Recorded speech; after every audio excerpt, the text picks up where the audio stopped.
Video like जरूर कर लीजिए और ऐसे वीडियो लगातार फ्री में पाने के लिए चैनल को तुरंत सब्सक्राइब कर लीजिए और बेल आइकन को जरूर टैप कर लीजिए ताकि आगे भी सारे वीडियो आपको मिलते रहे। यूट्यूब में फॉलो करते हैं तो प्लीज ये वाला फ्री टेलीग्राम चैनल जरूर ज्वाइन कर लीजिएगा। सारे नोटिफिकेशन सारे अपडेट यहीं पे आते हैं, ध्यान रखिए।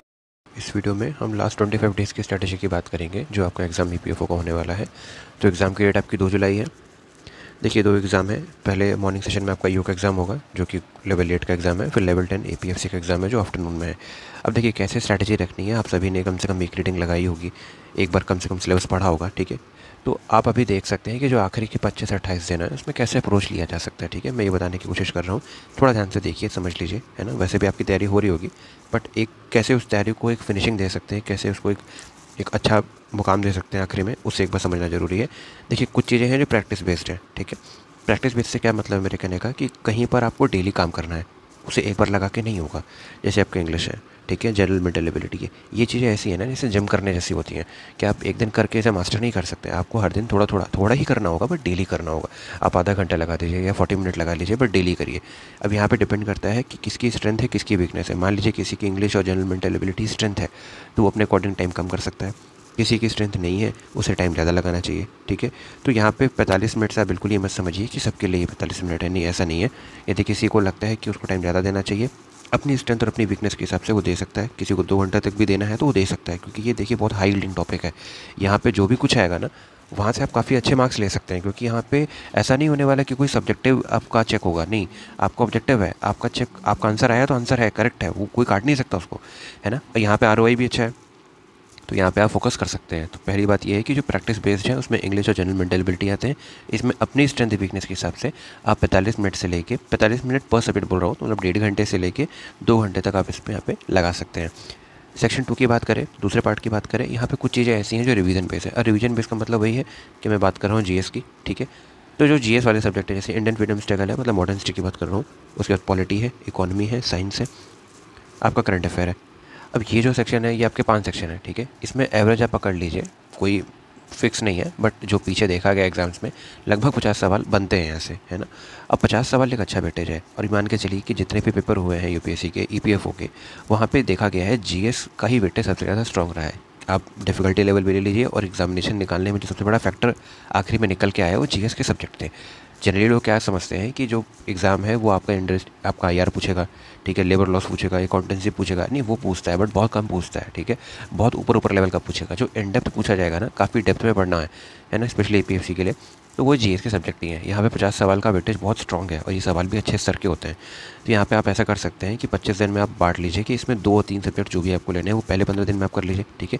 ये एक तरीका मैं बता रहा हूँ, इस तरीके से आप अपना खुद का तरीका भी निकाल सकते हैं।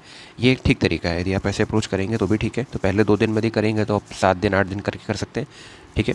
और 3 दिन में करेंगे तो 5-5 दिन देख के कोई 3 सब्जेक्ट पकड़ लीजिए इनमें से, इन 5 में, और उन्हें 5-5 दिन करके कवर कर लीजिए।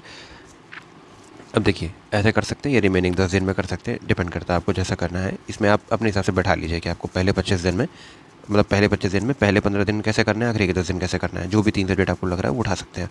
करंट अफेयर कितना उठाना है, देखिए कहने को तो आइडियल तो बहुत कुछ होता है, लोग 1.5 साल भी कर रहे हैं, बट 1.5 साल इतना करने को भी सेंस नहीं है। आप इतना रिटेन नहीं कर पाएंगे ना, आप समझिए, आप उतना करिए जो पॉसिबल है। तो मैं तो 7 से 8 महीने आपको सजेस्ट करूँगा कि आपको ये बहुत अच्छे से मास्टर करना चाहिए। मतलब इनमें आपकी 4 से 5 रीडिंग लगनी चाहिए, ठीक है। यदि आप इतना इंश्योर करते हैं तो आप काफ़ी अच्छे से कर रहे हैं, ठीक है। उसके बाद ये एक बात और समझनी है कि रिवीजन के जो सब्जेक्ट्स हैं, बेसिकली जीएस के जो सब्जेक्ट्स हैं, ये मोस्टली फैक्चुअल नेचर के हैं। ईओ का एग्जाम जो होगा उसमें काफ़ी फैक्चुअल है। एपीएफसी में कुछ क्वेश्चन हो सकते हैं जो मल्टी लेयर हो, उसमें थोड़ी ऑप्शंस हो सकते हैं कि मल्टी स्टेटमेंट वाले क्वेश्चन हो, पॉसिबल है, ठीक है। ये क्वेश्चन डुएबल होते हैं। यहाँ पे इतना मुश्किल सवाल नहीं बनेगा, इतना डिफिकल्ट क्वेश्चन नहीं बनेगा कि आप कर नहीं पाएंगे। तो ये बात आपको समझ में आ गई। कुछ सब्जेक्ट्स हैं जो आपके रिवीजन वाले थे, इन पे आपको ध्यान रखना है। अब कुछ है जिनको मैंने बोला है वन टाइम, ठीक है, एक टाइम के सेक्शन है। अब जैसे कंप्यूटर है आपका, अब यहाँ पे एक बार आप बैठोगे एक दिन, हार्डली आपको 5 से 6 घंटा लगाना है। कहीं से भी आप कर रहे हैं, बहुत बेसिक पूछा जाता है, बट यहाँ पे आरओआई बहुत अच्छा है इसका। यदि यहाँ से 7 सवाल आ रहे हैं और आप अच्छे से पढ़ के जा रहे हो 6-7 घंटा, तो आप मान के चलिए कि उसमें से 5 से 6 सवाल आप बना लेंगे। तो कंप्यूटर आपको अच्छे मार्क्स दिला रहा है ना। आप 6 घंटा लगा के 6 सवाल बना रहे हैं, तो काफ़ी अच्छी उसकी ROI है ना, रिटर्न ऑन इन्वेस्टमेंट काफ़ी अच्छी है। अब देखिए जो सब्जेक्ट एग्जाम स्पेसिफिक हैं जैसे इंडस्ट्रियल रिलेशंस हो गया, लेबर लॉज हो गया, ठीक है, यहाँ पे काफ़ी फैक्चुअल नेचर के सवाल आएंगे, सेक्शन पूछ लेगा, ठीक है, कौन सा कोड में क्या है, बहुत बेसिक सवाल आएंगे। तो इसमें बहुत इन डेप्थ पढ़ना है क्या, नहीं पढ़ना है। बहुत लोग बहुत घुस के पढ़ रहे हैं, मत पढ़िए, ठीक है। जो भी पढ़ रहा है उसको थोड़ा सा ध्यान रखना है कि जो डिमांड है उसको ही फुलफिल करिए, बेमतलब का मत पढ़िए, क्योंकि वो ग्रेजुएशन लेवल का सवाल नहीं पूछेंगे इसमें आपसे, ठीक है। सोशल सिक्योरिटी के नाम पे बहुत स्टैटिक में मत जाइएगा, बेसिकली स्कीम्स को प्रिपेयर करिए, ठीक है। बजट की स्कीम करनी है, ठीक है, बजट में जो स्कीम्स हैं ये वो होनी है, ठीक है। स्कीम्स बहुत इंपॉर्टेंट है। अकाउंटेंसी में क्या है, बहुत सिंपल सवाल आते हैं, बहुत ज़्यादा इसमें भी नहीं करना है आपको, बहुत हायर अकाउंटेंसी नहीं करनी है।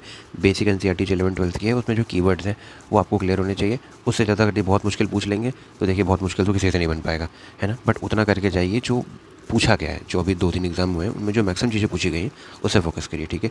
जो बहुत ही आसान टॉपिक है इंश्योरेंस ऑडिटिंग, पहली बात इसका वेटेज बहुत कम है, तो अपना बहुत समय बर्बाद कर लीजिएगा इसके ऊपर, है ना। बहुत आसान टॉपिक है, थोड़ा थोड़ा पढ़ लीजिए, बहुत बेसिक पढ़ लीजिए, 1 या 2 घंटे का काम है, एक बार पढ़ना है क्योंकि सिलेबस में दे रखा हुआ है, इससे ज़्यादा इंपॉर्टेंट नहीं है। अब मैं कुछ इंपॉर्टेंट टॉपिक डिस्कस कर रहा हूँ कि मान लीजिए आप क्वांट रीजनिंग इंग्लिश को सोच रहे हैं कि आपके पास टाइम कम है और आपका पहले से इतना अच्छे से प्रिपेयर नहीं है, तो आप इन सेक्शंस को पहले कर सकते हैं। डिपेंड करता है कि आपका क्या अच्छा है और कहाँ पे आपकी वीकनेस है ना। यहाँ पे मैं थोड़ा सीक्वेंस बताने की कोशिश कर रहा हूँ। यदि मैं इंग्लिश को बताऊँ तो लगभग 15 से 20 सवाल आप देख सकते हैं जो प्रीवियस ईयर पूछे गए। इसमें कुछ मेजर सेक्शन है, मेजर थीम्स है जिन पे क्वेश्चन आए हैं। एरर बेस्ड क्वेश्चन आते हैं, बेसिकली ग्रामर ओरिएंटेड क्वेश्चन होंगे, ठीक है। वो कैप बेस्ड क्वेश्चन जैसे सिनोनिम हो गया, एंटोनिम हो गया, ठीक है। वर्ड सब्स्टिट्यूशन भी वही होता है कि बेस्ट वर्ड जो है, एप्रोप्रिएट वर्ड जो है वो लगाना होगा। कॉम्प्रहेंशन बहुत बेसिक होगी। तो ये 4 फॉर्मेट को आप अलग अलग प्रैक्टिस कर सकते हैं। इसके लिए आप UPSC के ही जो PYQ हैं उनको रेफ़र कर लीजिए, ठीक है, चाहे वो CDS के हों, चाहे वो CAPF के हों। ये मैंने ऑलरेडी एक वीडियो में बता रखा है, वहाँ से भी आप देख सकते हैं लास्ट स्ट्रेटजी वीडियो में, ठीक है। यदि मैं क्वांट की बात करूँ, एप्टीट्यूड की बात करूँ, तो यहाँ पे भी 20 से 25 क्वेश्चन आते हैं और ये भी काफ़ी ज़्यादा ROI इनकी अच्छी है, ठीक है। काफ़ी स्कोरिंग सेक्शन है।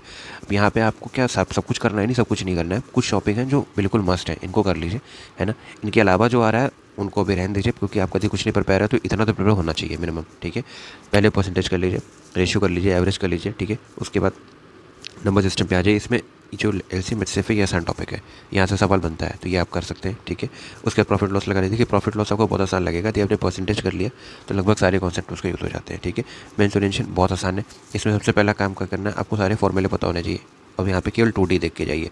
3D आता भी है एक सवाल तो उसको छोड़ दीजिएगा, कोई दिक्कत नहीं है। अभी 3D लगाने बैठेंगे काफ़ी समय चला जाएगा आपका। 2D बहुत सिंपल, कौन है, सिलेंडर है ना। सिंपल सिंपल चीज़ें करिए, सिंपल फॉर्मूले, ठीक है। कब सरफेस एरिया क्या होता है, टोटल सरफेस एरिया क्या होता है, वॉल्यूम क्या है, बहुत सिंपल सिंपल चीज़ें कर लीजिए, उतने से हो जाएगा। तो यदि आप इतने चैप्टर भी कर रहे हैं ना इनके बेसिक, और एक कुछ भी बांध लीजिए आपने ना, 40 क्वेश्चन सोच लीजिए या 30 क्वेश्चन सोच लीजिए कि मैं इतने क्वेश्चन पर टॉपिक तो लगाऊंगा ही, है ना। इतना करने से ये हो जाएगा कि आपको एक बेसिक क्लियर हो जाएगा कि हाँ क्वांट में एप्टीट्यूड में कुछ आ रहा है। तो आप बिल्कुल भी ऐसा नहीं हो सकते कि बिल्कुल आप अवेयर नहीं हो सवाल से, है ना। ऐसा नहीं होने वाला। यदि आप इतना कर लेंगे तो पक्का अवेयर रहेंगे। देखिए स्टैट नाम का एक छोटा सा टॉपिक है जो आपका IPFC में आता है ना। यहाँ से 1 से 2 क्वेश्चन देखे जा सकते हैं, कोई कंफर्म नहीं है, बट ये बहुत आसान टॉपिक है। केवल NCERT लेवल पे जो टॉपिक है बस उतना ही करना, उससे ज़्यादा मत करिएगा। मीन हो गया, मोड हो गया, मीडियन हो गया, स्टैंडर्ड डिविएशन हो गया, ये सारी चीज़ें स्टैटिस में आती हैं, बहुत सिंपल होती हैं। सब पे यदि आप 2 से 3 क्वेश्चन भी बना लेंगे तो आपको अच्छा से आइडिया हो जाएगा कि क्या है, किस बारे में ये, ठीक है। तो यहाँ पे ये कर सकते हैं। अच्छा, टेस्ट सीरीज़ का क्या रोल होता है। मान लीजिए आप यहाँ पे प्रैक्टिस भी कर रहे हैं, ठीक है, GS के सब्जेक्ट लगा रहे हैं, इसके बाद आपको क्या टेस्ट लगाने की ज़रूरत है। देखिए टेस्ट का पर्पज़ वैसा बिल्कुल मत लीजिए कि आपको यहाँ पे कोई बैंक का एग्ज़ाम तो है नहीं कि आपकी जितनी स्पीड अच्छी होगी उतना काम आएगा ना। स्पीड का यहाँ पे रोल ही नहीं है। यहाँ पे किसका रोल है, रिवीजन का रोल है और प्रैक्टिस का रोल है, ठीक है। और प्रैक्टिस भी बहुत टाइम बाउंड मैनर में, ऐसा नहीं है कि आपको इतना कम टाइम नहीं मिल रहा है कि आप वहाँ पे मैथ रीजनिंग लगा नहीं पाएंगे, नहीं, आराम से लगा लेंगे, ठीक है। कोई टाइमर नहीं भाग रहा है आपका वहाँ पे, है ना। तो इतना टाइम मिलता है कि आप लगा सकते हैं। तो बेसिकली क्वेश्चन कैसे फ्रेम किए जाते हैं ना, उसको समझने के लिए टेस्ट सीरीज इंपॉर्टेंट है। तो बिल्कुल नहीं लगाएंगे तो भी गड़बड़ हो जाएगा, बहुत ज़्यादा लगाएंगे तो भी बेवकूफ़ी, टाइम बर्बाद हो जाएगा। क्या कुछ लगाने पड़ेंगे, हाँ कुछ लगाने चाहिए, ठीक है। कम से कम मैं 5 हाफ लेंथ आपको सजेस्ट करूँगा, ठीक है। हाफ लेंथ मतलब पूरा पेपर है तो उसका आधा पेपर, है ना। 5 हाफ लेंथ लगा सकते हैं। ये HLT FLT एक्चुअली मैं इसलिए यूज़ कर रहा हूँ क्योंकि हमने जो प्रोग्राम लॉन्च किया है SES की तरफ से, वहाँ पे हम HLT FLTs प्रोवाइड करा रहे हैं जो कि बहुत इफेक्टिव है, तो हम उनका टर्मिनोलॉजी यूज़ कर रहे हैं, ठीक है। 2 FLT मतलब 2 फुल लेंथ जैसा पेपर आता है, वैसे आप 2 फुल लेंथ भी देख लेंगे और 5 हाफ लेंथ देख लेंगे तो ये एक आपको अच्छा आइडिया दे देगा कि क्वेश्चन कैसे फ्रेम होते हैं, ठीक है। कुछ आखिरी बातें समझ लीजिए। देखिए यहाँ पे काफ़ी लोग होंगे जिनको लगता होगा स्मार्ट वर्क बहुत काम करता है। यदि एग्ज़ाम UPSC का है ना, आपने अभी CSC का पेपर देखा होगा 2023 का, बहुत ज़्यादा स्मार्ट वर्क कहीं कुछ लग नहीं रहा था वहाँ पे, है ना। तो यदि आपको कोई कह रहा है कि स्मार्ट वर्क वगैरह, तो देखिए स्मार्ट केवल हार्ड वर्क को कैसे करना है ना उसमें स्मार्टनेस दिखाइए। फिर से सुन लीजिए, हार्ड वर्क को कैसे करना है, हार्ड वर्क को कैसे एग्जीक्यूट करना है उसकी स्मार्टनेस दिखाइए। स्मार्ट वर्क नाम का कुछ नहीं होता है कि आप कम पढ़ेंगे उसको स्मार्ट वर्क कह रहे हैं, या आप बहुत शॉर्टकट बढ़ा रहे हैं तो उसको कह रहे हैं आप स्मार्ट वर्क। नहीं, ये सब नहीं होता। हार्ड वर्क को कितने अच्छे से एग्जीक्यूट करा ले जा रहे हैं, वही स्मार्ट वर्क है, ठीक है। तो रिवीजन को आप बिल्कुल भी स्किप नहीं कर सकते। रिवीजन ही वो चीज़ है जो आपको यहाँ से पार लगा सकती है, नहीं तो कोई ऑप्शन नहीं है, ठीक है। एग्ज़ाम इतना भी ऐसा नहीं आएगा कि आपको लग रहा है कि आप एक बार पढ़ के बना लेंगे। हाँ, यदि आप लगातार पढ़ रहे हैं, 7 से 8 घंटा यदि कमिट कर रहे हैं खुद को, तो आप चीज़ें बना सकते हैं, इतना मुश्किल भी नहीं है। पहले अपनी स्ट्रेंथ देखिए, अपनी वीकनेस देखिए, उसके हिसाब से काम करिए। किसी भी चीज़ को मानिए मत, ये स्ट्रैटेजी भी अपने हिसाब से सेट करिए, आपके ऊपर कितनी बैठ रही है उसके हिसाब से, ठीक है। एक चीज़ और बहुत पूछी जाती है डाउट में, सेफ अटेम्प्ट क्या है। एक बात समझिए, यदि आपको एग्ज़ाम देने से पहले कोई सेफ अटेम्प्ट बता रहा है तो बिल्कुल भी आपको सही चीज़ नहीं बता रहा है ना। ये क्वेश्चन मैंने इसलिए लिखा है ना क्योंकि बहुत लोगों का डाउट होता है। अब ये देखिए क्या दिखाता है कि मतलब आप पढ़ने से पहले ये सोच रहे हैं कि हम कितना अटेम्प्ट करके आएंगे, एग्ज़ाम क्या आ रहा है, क्वेश्चन कैसे फ्रेम हो रहे हैं, एग्ज़ाम पेपर में आपको कैसा फील हो रहा है, आपको कितना बन रहा है, कहीं ना कहीं ये सब पे डिपेंड करता है। अब सारे बच्चे थे ज़्यादा क्वेश्चन करके आ रहे हैं तो ऑब्वियस सी बात है कि वहाँ पे कट ऑफ भी ज़्यादा जाएगी, अटेम्प्ट भी बढ़ाने पड़ेंगे। बट पेपर का नेचर ही बहुत मुश्किल है, समझ रहे हो। पेपर का मुश्किल है नेचर। आप दिमाग में बैठा के चलेगा कि मुझे 80 बनाने और वहाँ पे 65 बना रहे हैं लगभग सारे लोग, तो आप समझ रहे हो 15 सवाल आप ज़्यादा बना क्या कर रहे हो, आप अपने लिए गड्ढा खोद रहे हो, क्योंकि 15 में बहुत क्वेश्चन में नेगेटिव लगेगी आपकी, है ना। तो आपको सेफ अटेम्प्ट ज़्यादा सोच के नहीं चलना है। कोशिश करिए कि आप अपना बेस्ट दीजिए, ठीक है। पेपर यदि बेसिक आता है, जैसा आ रहा है, यदि मैं ये बताऊं कि जैसा पेपर आया है अब तक, यदि आप वैसे ही पेपर एक्सपेक्ट कर रहे हैं, ठीक है, और वैसा पेपर आ जाता है मान लीजिए, तो मेरे हिसाब से आपको लगभग 90 क्वेश्चन बना के आने चाहिए, ठीक है। यदि वैसा ही आता है, फिर से सुन लीजिए, यदि वैसा ही आता है जैसा आ चुका है तो आप 90+ सोच सकते हैं। यदि वैसा नहीं आता है, थोड़ा ऊपर नीचे रहता है, तो आपको वहीं पे डिसाइड करना पड़ेगा। डिपेंड करता है आपकी स्ट्रेंथ पे, आपकी वीकनेस पे। इसका बिल्कुल भी एक जवाब ढूंढने की कोशिश मत करिए। कोई दे भी रहा है तो फिर आपको फिर से बरगला रहा है ना। इसका सही जवाब कोई दे ही नहीं सकता, क्योंकि डिपेंड करता है इंडिविजुअल टू इंडिविजुअल, ठीक है।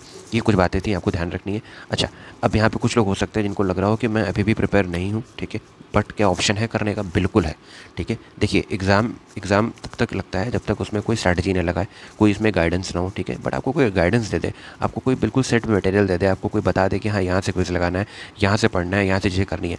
गाइडेंस एक अकेली चीज़ ऐसी है ना, मेंटरिंग एक ऐसी चीज़ है जो आपका जो रास्ता है ना, वो 10 महीने से 2 महीने पे ला देगी, 2 महीने से 1 महीने पे ला देगी, ठीक है। तो इन 25 दिनों में भी यदि आप चाहें, ठीक है, तो अभी भी यदि आपकी स्ट्रक्चरिंग नहीं है, आपको मेंटरिंग नहीं हुई है, आपको बहुत डाउट है, तो आप अभी भी हमारा कोर्स ज्वाइन कर सकते हैं, जो कि अभी चल रहा है, ठीक है। 60 दिन का कोर्स था, लेकिन यहाँ पे भी अभी भी इतनी चीज़ें स्ट्रक्चर्ड हैं, इतने सारे क्विजेज़ हो रखे हैं कि आपको यहाँ पे सब कुछ एकदम सीक्वेंस से मिल जाएगा, ठीक है। इसमें कंप्लीट नोट्स आपके इन्वॉल्व हैं, EOU APFC सारे सिलेबस के पॉइंट्स के, ठीक है। कंप्यूटर का भी एक आपको बाइलिंगुअल PDF मिल जाएगा इंग्लिश के नोट्स से, ठीक है। डेली 30 क्वेश्चन MCQ के कराए गए, जो कि लगभग अब 1900-1950 के ऊपर पहुँच गए, है ना। तो 2100 क्वेश्चन का कमिटमेंट है हमारा। बहुत बड़ा रिजर्वायर होता है 2100 क्वेश्चन का। 2100 क्वेश्चन यदि आप देख के जा रहे हैं ना, तो आपको पेपर जैसा लगेगा ही नहीं, ठीक है। 12 सेक्शनल टेस्ट है 50 क्वेश्चन के, जिनको मैं हाफ लेंथ कहता हूँ, ठीक है।